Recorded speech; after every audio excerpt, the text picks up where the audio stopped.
The text came through while I was in a board meeting reviewing Q3 acquisitions. Hey Kyle. About Dad's 65th next month. The party's at Harbor Yacht Club. Tiffany invited her CEO and some of her work friends. Given your situation, maybe it's better if you sit this one out? Your job title would be awkward in the photos. You understand. I stared at the message from my older brother Derek for a long moment. Around the conference table, my executive team was waiting for my response to the CFO's presentation, but I'd gone silent. Kyle. Sarah Chin, our chief strategy officer, looked concerned. Everything okay? Fine, I said, setting my phone face down. Sorry. Continue. But I wasn't fine.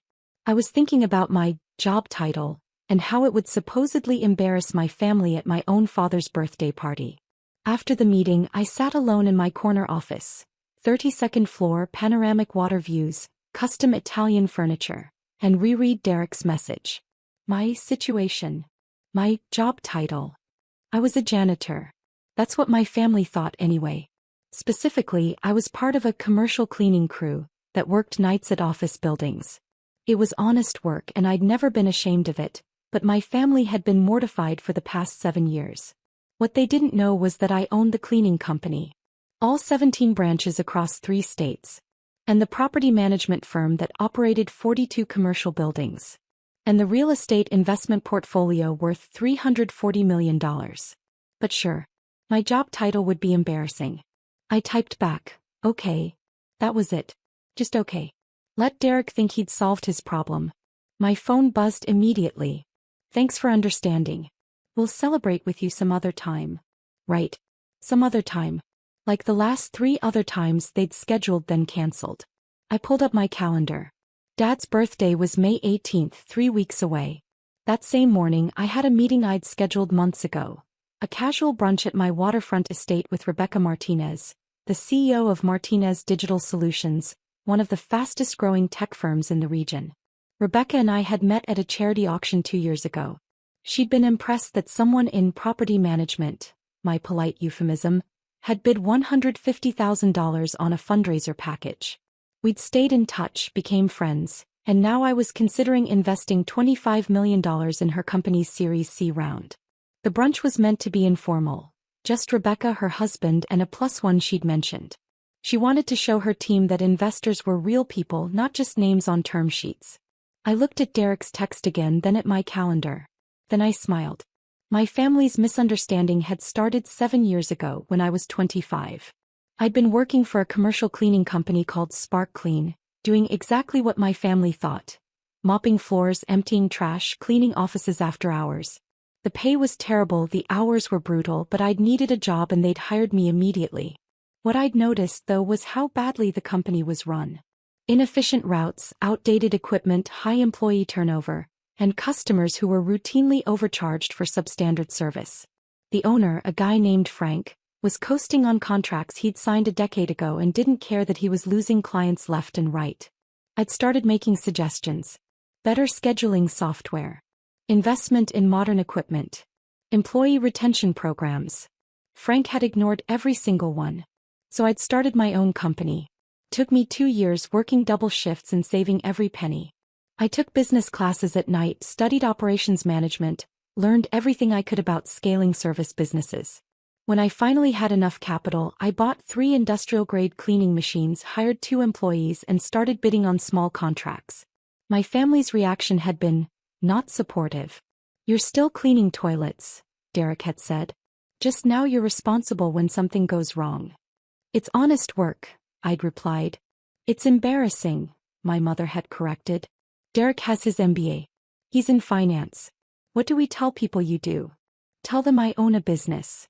A cleaning business, she'd said like the words tasted bad. But I kept going. Within a year I had 12 employees and contracts with 8 office buildings. Within 2 years I'd bought out Frank's company when he finally retired. He'd run it so far into the ground that I got it for $200,000, including all his existing contracts and equipment. Within 3 years I had 50 employees and had expanded into property management. If I was already in these buildings every night, why not manage them too? Within 5 years I'd started buying the buildings themselves. Small commercial properties at first, then larger ones. My cleaning company gave me inside knowledge of which properties were well maintained and which owners were struggling. I could make offers before buildings even hit the market. By year 7. Now, I owned Clean Core Solutions, 17 branches, 340 employees, core property management, 42 buildings, and a real estate investment portfolio that I'd been systematically building property by property. My personal net worth, according to my last financial review, $340 million. My family's understanding of my career. He cleans offices. I tried to explain, especially in the early years. But every conversation went the same way. It's still just cleaning, my mother would say. He's not a doctor or a lawyer, my father would add, disappointment thick in his voice. Derek, with his finance MBA and his job as a mid-level investment analyst at a regional firm, was the golden child. Never mind that his salary was $120,000 a year and he'd complained about money constantly. He had the right kind of job. So I'd stopped trying to explain. I let them think what they wanted. It was easier than fighting for respect I shouldn't have had to earn. But apparently 7 years later I was still too embarrassing for family photos. The morning of May 18th was perfect. Clear skies, light breeze, temperature in the low 70s. My estate sat on 3 acres of waterfront property, with a main house, guest house, and a boat dock where my 40-foot yacht was moored. I'd bought the property 2 years ago for $8.5 million. The house had been a wreck. The previous owner had let it deteriorate badly, but I'd renovated it myself, or rather, overseen every detail of the renovation. When you owned property management companies, you learned which contractors were actually worth their rates. Now it was stunning.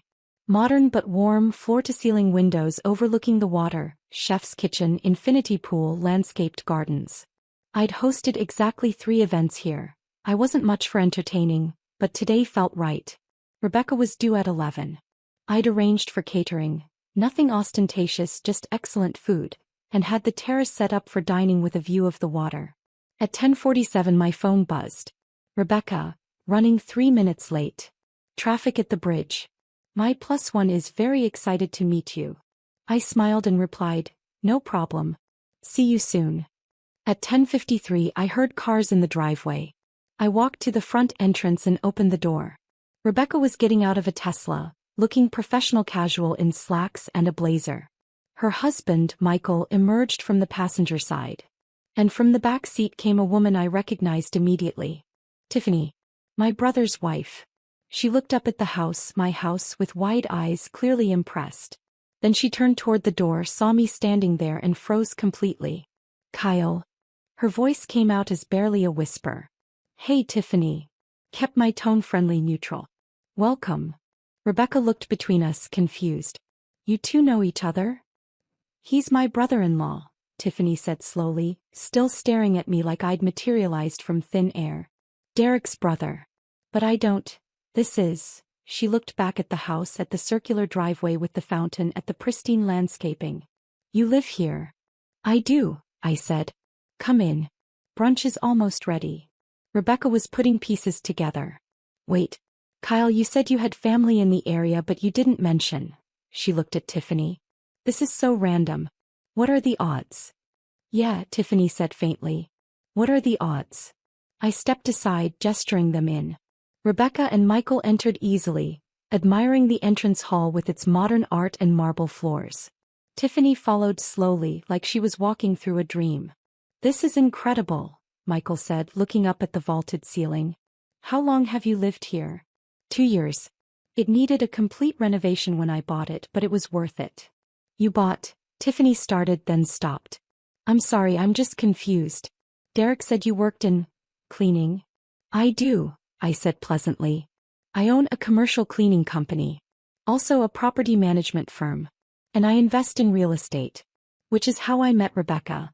We're discussing a potential investment in her company. Rebecca grinned. Kyle's being modest. He's about to write a $25 million check for our Series C round. Tiffany actually swayed. Michael caught her elbow. You okay, Tiffany? I need to sit down, she said. I led them through to the terrace. The caterers had outdone themselves. The table was set beautifully, overlooking the water where my yacht bobbed gently at the dock. Is that your boat? Michael asked. Yeah. Nothing too crazy, just a 40-footer. Good for weekend trips. Just a 40-footer, Rebecca laughed. Kyle, stop being humble. That thing cost more than most houses. Tiffany sank into a chair and pulled out her phone. Her fingers were shaking as she typed something. I could guess who she was texting. Brunch was delicious, but I barely tasted it. I was too busy watching Tiffany process her new reality. Rebecca and Michael were easy guests. They asked about the renovation, admired the view, and discussed the potential investment with genuine enthusiasm. Rebecca had built her company from nothing just like I had, and we understood each other. Tiffany kept looking around like she was cataloging everything. The custom furniture. The art on the walls. The infinity pool visible through the windows. The yacht. Every detail that screamed money. So Kyle, Rebecca said over her second mimosa, Tiffany tells me she works in your HR department. Small world. How did you two meet? Derek and I have been together for 8 years, Tiffany said quietly. Married for 5. But Kyle and I have barely spoken. Family gatherings were always brief. Busy schedules, I said diplomatically. Right, Tiffany said. Busy schedules. Her phone buzzed. She glanced at it and her face went pale. Everything okay? Rebecca asked. Fine. My husband. He's at his father's birthday party. She looked at me. The one happening right now. At Harbor Yacht Club. Oh, that's today? I said mildly. I forgot. You forgot, Tiffany repeated. Busy schedules, I said again, taking a sip of coffee. Rebecca was starting to sense tension. Well, I'm glad the schedule worked out for today. Kyle, I wanted to ask about your property management approach. Tiffany mentioned you have quite a few buildings. 42 commercial properties, I said. Mostly mid-size office buildings, some retail spaces. The cleaning business and property management work well together. I can offer package deals which clients appreciate. Smart vertical integration, Michael noted. You're capturing value at multiple points in the chain. Exactly. Plus, being in the buildings every night gives me insight into maintenance issues, tenant satisfaction, potential problems. When I'm considering buying a property, I already know everything about how it operates. Brilliant, Rebecca said. And the real estate portfolio? How'd you get into that? Started small. One property then another. Reinvested profits, leveraged equity carefully. After a while, the portfolio builds itself. He makes it sound easy, Rebecca told Tiffany. It's not. Most people with his background wouldn't have seen the opportunity, let alone executed this well. His background, Tiffany said slowly. You mean cleaning offices? I mean starting with nothing, Rebecca corrected. Kyle told me he was working night shifts, saving every dollar, teaching himself business operations. That takes discipline and vision. Most people just complain about their circumstances. Kyle changed his. Tiffany was quiet for a long moment. Then, Derek said you were embarrassed about your work. That you didn't like talking about it. Did he? He said that's why you never came to family events. Because you felt inferior. I set down my coffee cup carefully. That's an interesting interpretation. What's the real reason? She asked. Rebecca and Michael had gone very still, sensing this was bigger than they'd realized. I stopped coming, I said quietly, because every time I did, someone made a comment about my situation. My job. How I should have gone to college, gotten a real career, done something to make the family proud. After a while, it was easier to just not be there. But you were building all this. Tiffany gestured around the terrace, the house, the view. Yeah. Why didn't you tell anyone? I tried. You were there, Tiffany. You were at that Christmas dinner 5 years ago when I mentioned buying my first building. Remember what Derek said? She closed her eyes. He said you were over-leveraged and would lose everything. And your mother said I should be more careful with money, she added. That I was gambling with my future. Right. So I stopped mentioning it. Let everyone believe what they wanted. It was easier than arguing. My phone buzzed. A text from Derek. Where are you? Tiffany said she's at your house? What house? What's going on? I showed the screen to Tiffany. Want to handle that or should I? She took a shaky breath. Do you mind if I call him? This feels like a conversation we need to have. Use the study. Second door on the left, down that hall.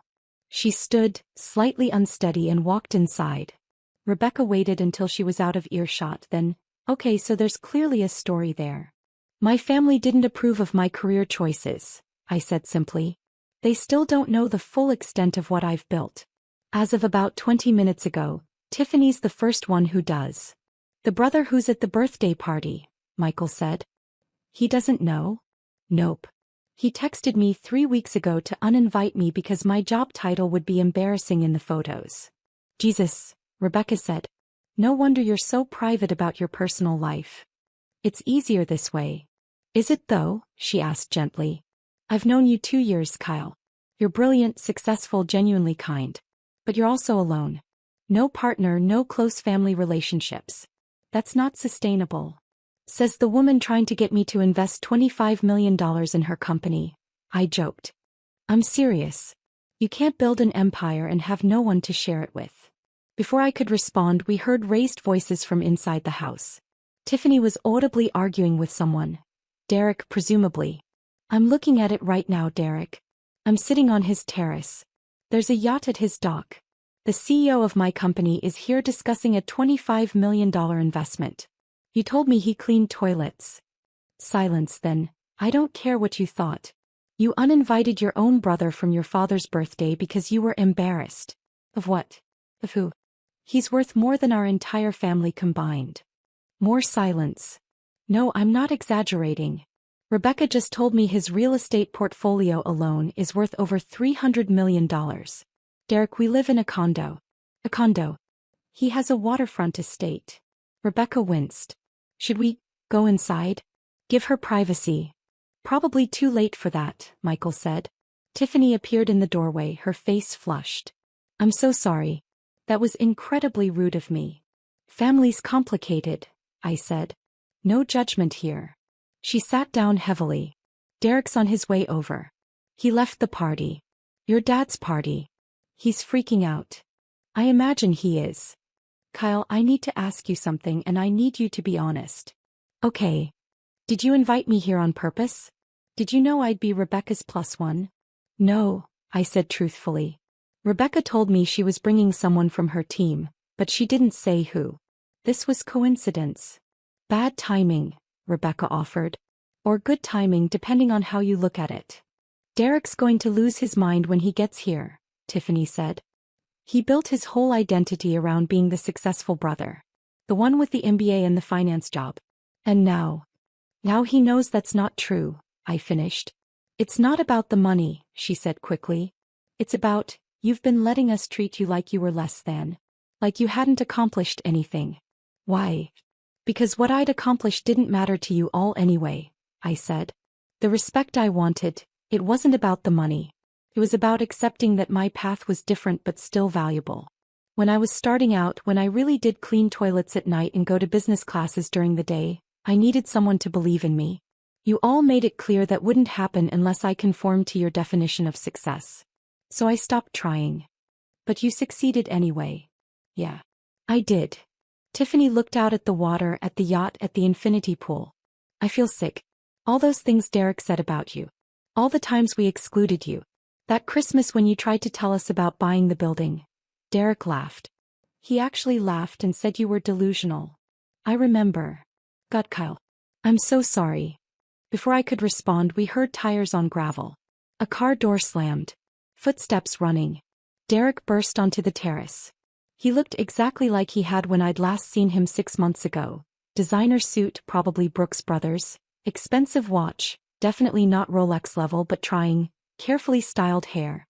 He looked successful. He looked like someone who belonged at Harbor Yacht Club. He did not look like someone who belonged on this terrace. "What the hell is going on?" he demanded. Then he saw Rebecca. And Michael. And the full spread of brunch, the catered setup, the professional service. His eyes went to the yacht, then to the house behind us, then back to me. "Derek," I said calmly. "You're missing Dad's party." "Tiffany called me," she said. He seemed to lose his train of thought. "What is all this?" "Brunch meeting," I said. "Business." "Business." He looked at Rebecca. "Who are you?" "Rebecca Martinez, CEO of Martinez Digital Solutions." She extended her hand. Derek shook it automatically. I'm here discussing an investment opportunity with Kyle. Investment? Derek's face was doing something complicated. Kyle doesn't have investment capital. He works for a cleaning company. I own a cleaning company, I corrected. Also a property management firm. And a real estate portfolio. Rebecca and I are discussing my potential $25 million investment in her Series C funding round. Derek actually laughed.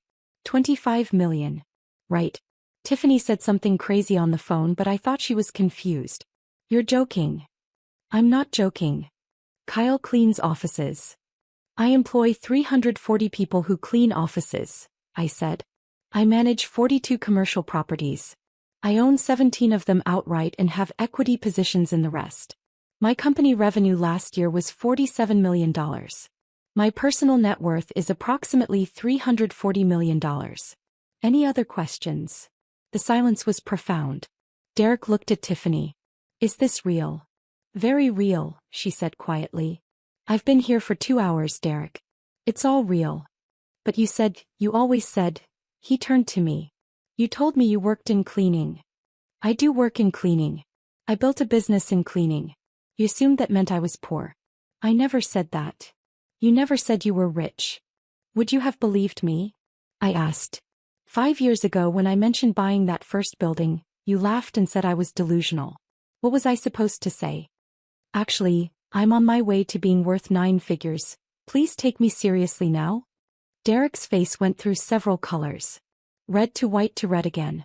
You let me, oh my God, do you know how many times I've offered to help you? To set up job interviews?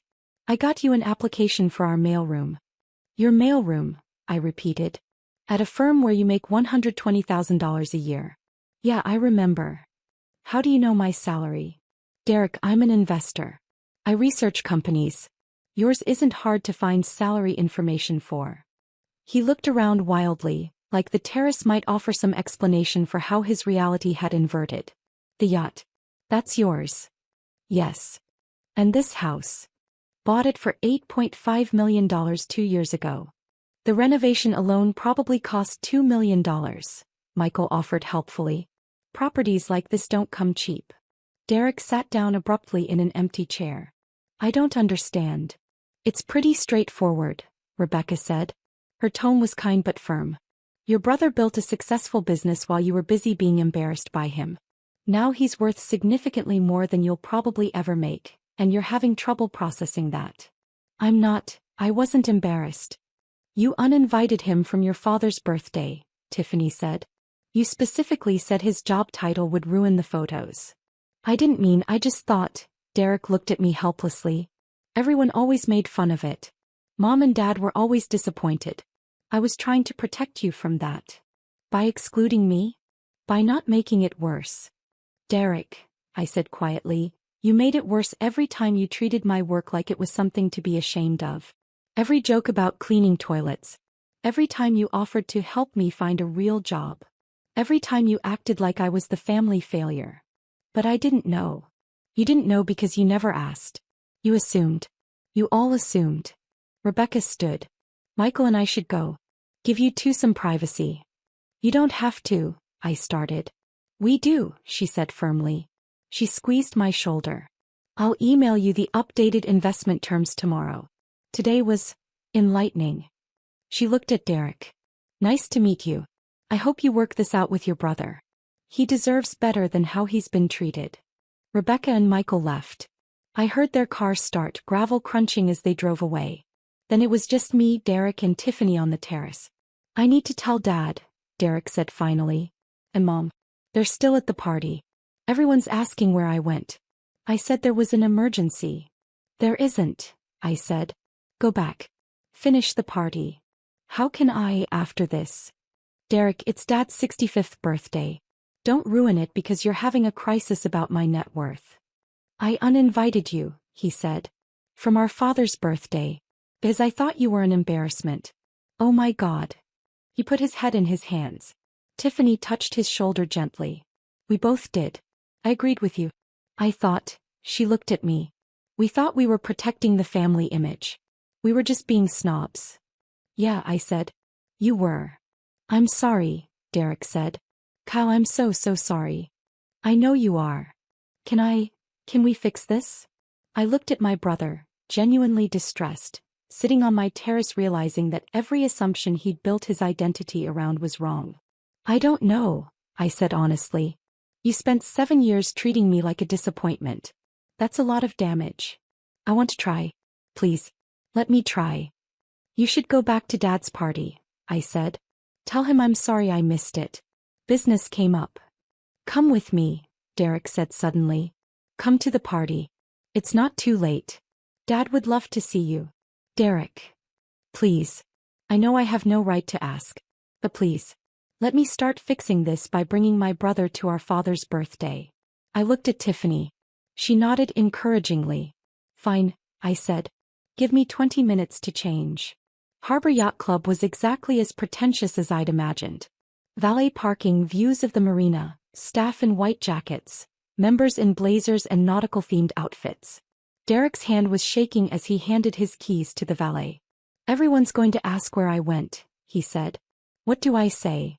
Tell them the truth, I suggested. You left to pick up your brother. We walked into the main dining room. It was decorated for a party. Balloons, streamers, a banner that read, Happy 65th Birthday, Ray. My father was holding court at the head of a long table, surrounded by friends and family. My mother saw us first. Her face went from confusion to shock when she saw me beside Derek. Kyle. She stood up. What are you doing here? Derek said you couldn't make it. Schedule opened up, I said. My father turned, saw me, and his face lit up.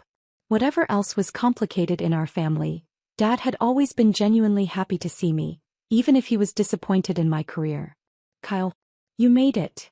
He came over and pulled me into a hug. I'm so glad you're here, son. Happy birthday, Dad.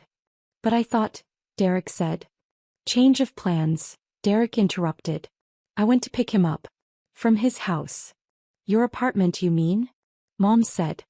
His house, Derek repeated. His waterfront estate with the yacht. Kyle, show them a picture. Derek, I started. No more hiding. Derek pulled out his phone, found a photo he'd apparently taken of my house from the driveway and showed it to our parents. The reaction was gratifying in a petty way I wasn't proud of. Mom's mouth fell open. Dad squinted at the screen like it might be fake. That can't be, Mom looked at me. Kyle, where did you get that kind of money? I built a business, I said. Over 7 years. I tried to tell you, but no one wanted to listen. The nearby tables were starting to pay attention. I could feel eyes turning our direction. What business? Dad asked. Commercial cleaning. Property management. Real estate investment. My company did $47 million in revenue last year. Someone at the next table gasped. Word was spreading. 47 million, my mother repeated faintly. And his personal net worth is about $340 million, Derek added. The house alone cost $8.5 million. Plus renovations. Derek, you don't need to, I said. Yes, I do. Because I'm the one who told you not to come today. I said your job title would be embarrassing. I was wrong. I was incredibly, stupidly wrong. The entire dining room had gone quiet now. Everyone was watching our family drama unfold. Dad was still staring at the photo. You own this. I do. And the business, you started it yourself? 7 years ago. I was working for a cleaning company, noticed it was poorly run and started my own. It grew from there. Why didn't you tell us? Mom asked. It was the same question Tiffany had asked. I gave the same answer. I tried. Every time I mentioned what I was building, someone made a comment about how I was wasting my time or over-leveraged or fooling myself. Eventually I stopped trying. Let you believe what you wanted. But we would have, Mom struggled for words. We're your parents. We would have supported you if we'd known. Would you? I asked gently. Or would you have supported me because I was suddenly successful in a way you respected? Because those are different things. She didn't have an answer for that. Dad set down his drink. Son, I owe you an apology. Dad, it's your birthday. I owe you an apology, he repeated louder. The room was still silent, everyone listening. I've spent 7 years being disappointed that you didn't follow a traditional path. I wanted you to get your MBA, work at a firm, climb a corporate ladder.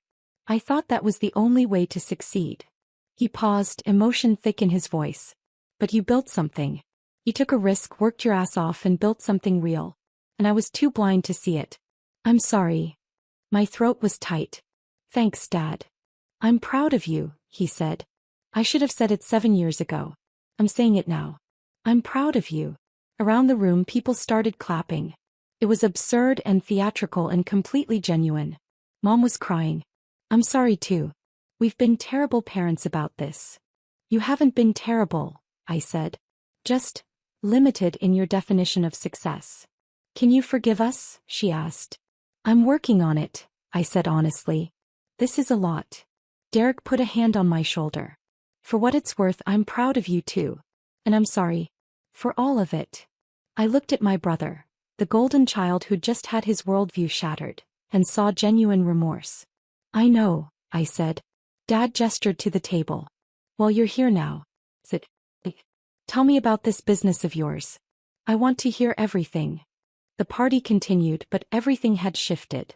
People who'd barely acknowledged me in years suddenly wanted to talk, ask questions, hear about my company. It was exhausting and vindicating in equal measure. Tiffany found me by the bar an hour later. How are you holding up? She asked. Honestly, I don't know. This is weird. The weirdest, she agreed. For what it's worth, I meant what I said earlier. Derek and I are both sorry. We were horrible to you. You were. Is there any way we can make it up to you? I thought about it. Be better going forward. That's all I want. Not apologies, not guilt. Just see me for who I actually am. We will, she promised. Derek's already talking about having you over for dinner. Actually over, not just obligatory holiday appearances. That would be nice. She smiled. And Kyle. Thank you. For what? For not giving up on yourself. For building something amazing even when no one believed you could. That takes strength. I'm sorry it took me this long to see it. A month later, I had dinner at Derek and Tiffany's condo. It was smaller than they'd probably like, in a building I actually owned, though I didn't mention that. Derek made pasta, Tiffany opened wine, and we talked like actual family for the first time in years. How's the investment going? Derek asked. With Rebecca's company? Closed last week. $25 million for 8% equity. They're doing great things. That's incredible. He hesitated. Can I ask you something? Sure. Do you hate me? For how I treated you? I set down my wine glass. No. I'm disappointed. Hurt definitely. But not hate. I was jealous, he admitted. That's what Tiffany helped me realize. You took this huge risk and it paid off. I took the safe path. MBA, corporate job, steady paycheck, and I'm doing fine. But you're doing better than fine. You're thriving. And instead of being happy for you, I told myself you were doing something embarrassing so I could feel superior. That's pretty self-aware, I said. Therapy, Tiffany interjected. Started 2 weeks ago. Derek nodded. Turns out I have some things to work through. Don't we all? I said. We talked late into the evening, and when I left, Derek hugged me tight. I'm glad you're my brother, he said. And I'm sorry it took me this long to act like it. Me too, I said. And I meant it. 6 months after Dad's birthday party, my parents hosted Thanksgiving. The whole family was there. Derek and Tiffany, my sister Sarah and her husband, various cousins, aunts, uncles. Everyone treated me normally, which was simultaneously wonderful and surreal. No one made jokes about cleaning toilets. No one offered to help me find a real job. They just accepted me. After dinner, Dad pulled me aside. I've been thinking, he said, about my retirement. I'll be 66 next year and I'm ready to slow down. That's great, Dad. I was going to ask Derek to help me plan the financial side. Make sure we're set up properly, investments allocated correctly. He paused. But honestly, I think you'd be better at it. Would you be willing to take a look at our portfolio? Professional opinion. It was a small thing. A request for help.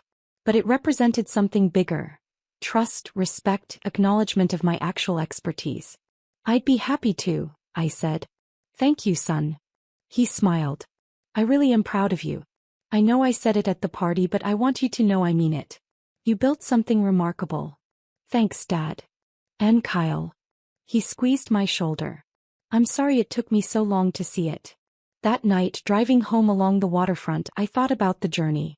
7 years of being underestimated, dismissed, treated as an embarrassment.